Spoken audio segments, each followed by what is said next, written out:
എന്തായിരുന്നു ചേച്ചി പറഞ്ഞോളൂ. അത് മാഡം, ഒരു കംപ്ലൈന്റ് തരാൻ. ചേച്ചി പറഞ്ഞോളൂ. കുറച്ച് നാളുകളായിട്ട് എന്റെ വീടിനടുത്ത് ഒരു കുറുക്കന്റെ ശല്യം ഉണ്ടായിരുന്നു. പോകെ പോകെ ആ ശല്യം കൂടിക്കൂടി വന്നു. കഴിഞ്ഞ ആഴ്ച ആ കുറുക്കൻ എന്റെ വീടിന്റെ മുറ്റത്ത് വരെ എത്തി. ഇന്നലെ രാത്രി ആ കുറുക്കൻ എന്റെ വീടിന്റെ ഉമ്മറക്കോലായി വരെ എത്തി. കുറുക്കൻ ആദ്യം നോട്ടം എന്നെയായിരുന്നു. അത് മാറി എന്റെ മകളിലേക്കായി. അതെനിക്ക് ഇഷ്ടപ്പെട്ടില്ല മാഡം. ഞാൻ ആ കുറുക്കനെ അങ്ങ് കൊന്നു. ഒന്ന് പുറത്തിരിക്കൂട്ടോ. സാറൊന്ന് വന്നോട്ടെ, നമുക്ക് എന്നിട്ട് സംസാരിക്കാം.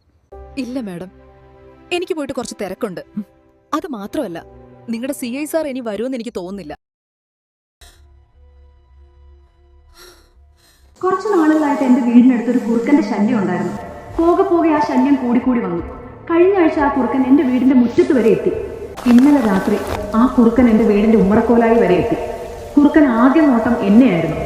അത് മാറി എന്റെ മകളിലേക്കായി. അതെനിക്ക് ഇഷ്ടപ്പെട്ടില്ല മാഡം. ഞാൻ ആ കുറുക്കനെ അങ്ങ് കൊന്നു.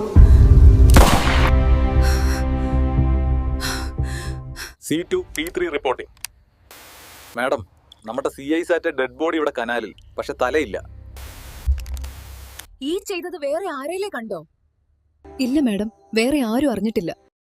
എന്നാ ഇനി ഇത് ആരും അറിയണ്ട. കാരണം ചത്തത് കുറുക്കനല്ല, ചെന്നായാണ്. ചെന്നായ.